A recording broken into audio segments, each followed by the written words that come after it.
मित्र हो, आपण निसर्गामध्ये अशी कित्येक उदाहरणे पाहतो की अनेक कीटक, मुंग्या, प्राणी हे वारंवार आपल्या प्रयत्नांमध्ये, कामामध्ये अपयशी ठरतात, परंतु ते प्रयत्न कधीच सोडत नाहीत. आपलं काम पूर्ण होईपर्यंत काम करतच राहतात. फक्त पूर्णच नाही करत, तर ते पूर्ण क्षमतेने आणि पूर्ण कौशल्याने नेहमी करतात. We have seen many examples in nature.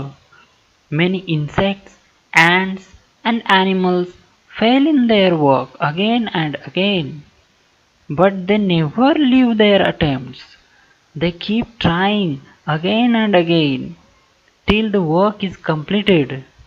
They not only complete the work, but they always do it with full capacity and skill. आता आपलंच उदाहरण घ्या. आपण जेव्हा इंग्रजी शिकतो तेव्हा आपल्याकडून असंख्य चुका होत असतात. आपल्याला लोक हसतातही आणि आपल्याला आपलीच लाज वाटू लागते. पण आपण जर तिथेच प्रयत्न सोडून दिलेत तर आपण कधीही इंग्रजी नीट शिकू शकणार नाहीत. Take our own example. When we learn English, we commit so many mistakes. People laugh at us and we feel ashamed.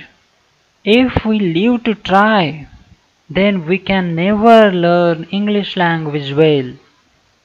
जी मुले सतत प्रयत्न करतात, चुका करत पुढे जात राहतात, ती नक्कीच यशस्वी होतात, असा मला विश्वास आहे.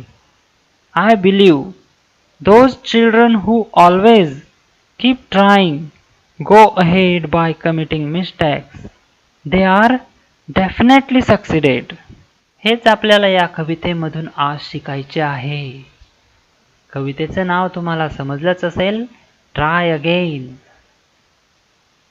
आता आपण कविता वाचू आणि ती समजून घेऊया. कवितेची पहिली ओळ.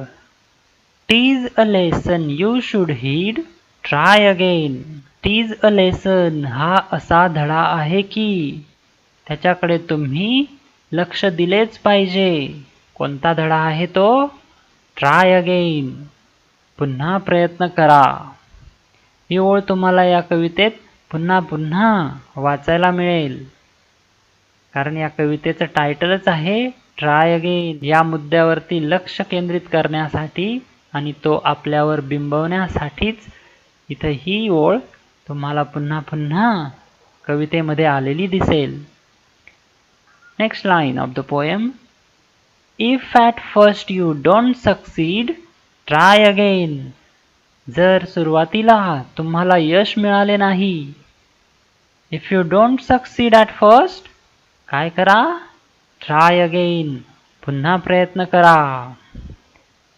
Then your courage should appear, for if you will persevere. जर तुम्ही जिद्दीने प्रयत्न करत असाल तर तुमचे धाडस हे दिसलेच पाहिजे. Your courage should appear. You will conquer, never fear. Try again. तुमच्यामध्ये धाडस आले तर तुम्ही कधीच घाबरणार नाहीत. You will never fear. आणि काय होईल? You will conquer. तुम्ही जिंकणार, नक्कीच विजयी व्हाल. म्हणून ट्राय अगेन. पुन्हा प्रयत्न करा. Once or twice though you should fail, try again.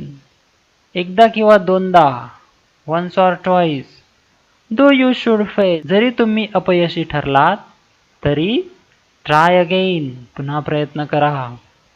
If you would at last prevail, try again. जेव्हा एखादी शर्यत होते आणि शर्यतीत तुम्ही शेवटपर्यंत टिकून राहिलात, at last prevail, तर तुम्ही पुन्हा प्रयत्न करायला हरकत नाही. तुम्ही पुन्हा प्रयत्न केलाच पाहिजे. If we strive, 'tis no disgrace, though we do not win the race. What should we do in that case? Try again.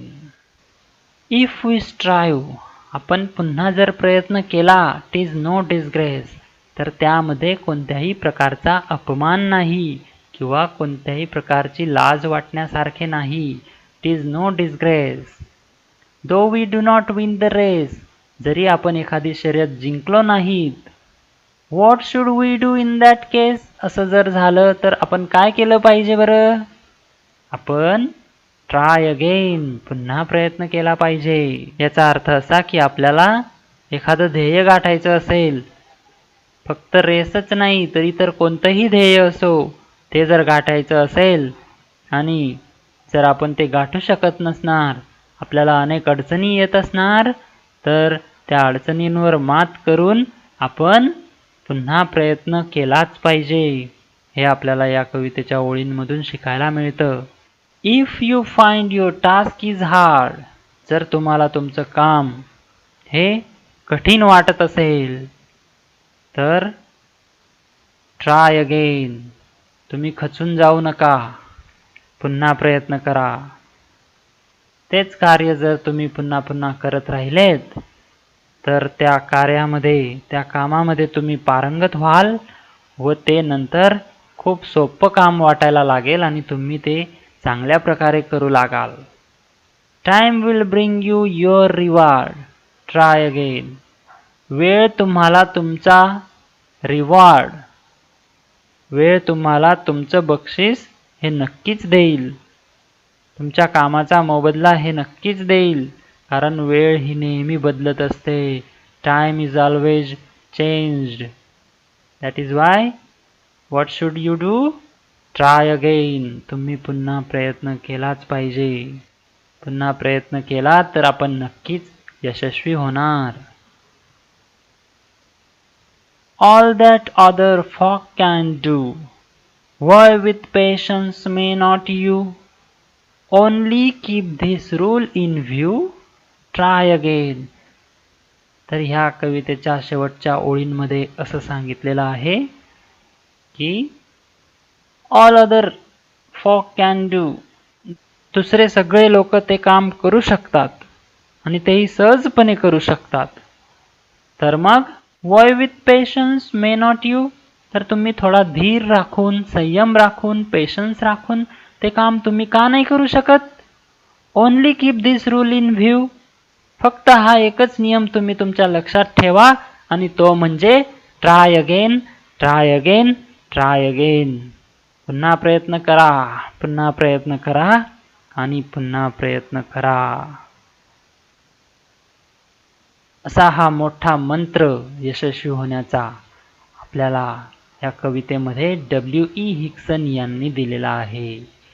W.E. हिग्सन यांच्याविषयी थोडक्यात माहिती आपण स्पेशल व्हिडिओमध्ये समजून घेतलेलीच आहे. असा ह्या कवितेचा भावार्थ आहे. या कवितेमध्ये ट्राय अगेन हे शब्द वारंवार आलेले आहेत, कारण कवीला त्या गोष्टीचे महत्त्व आपल्याला पटवून द्यायचे आहे. या दोन शब्दांनी आपण आपल्या अपयशाला यशामध्ये रूपांतरित करू शकू. मित्रांनो, करणार ना मग तुम्हीही पुन्हा प्रयत्न? हो, नक्कीच करा आणि यशस्वी व्हा. या कवितेचं स्ट्रक्चर आपण थोडं समजून घेऊया.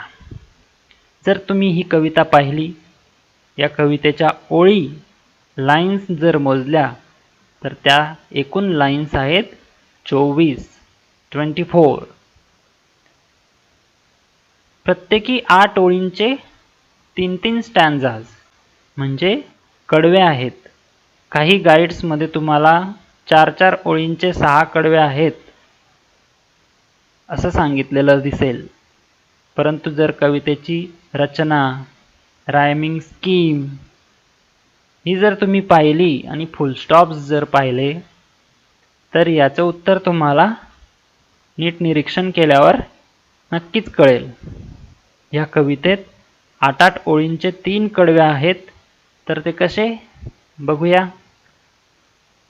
इथं बघा, comma, semicolon, comma, semicolon, comma, comma, comma आणि इथं फुल स्टॉप आहे. म्हणजे ह्या सर्व ओळी मिळून इथं कडवं पूर्ण होतं.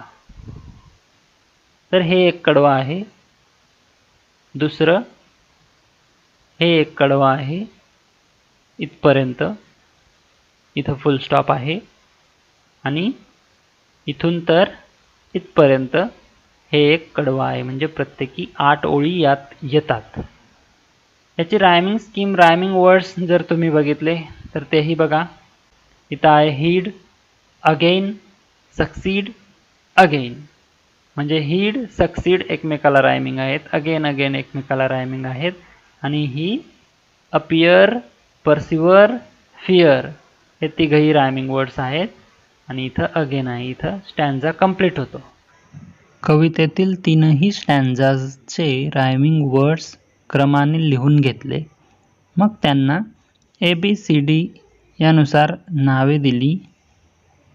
मग त्यानुसार तिघही स्टॅन्झाची जी समान रायमिंग स्कीम आपल्याला दिसते ती म्हणजे त्या पूर्ण कवितेची रायमिंग स्कीम असेल.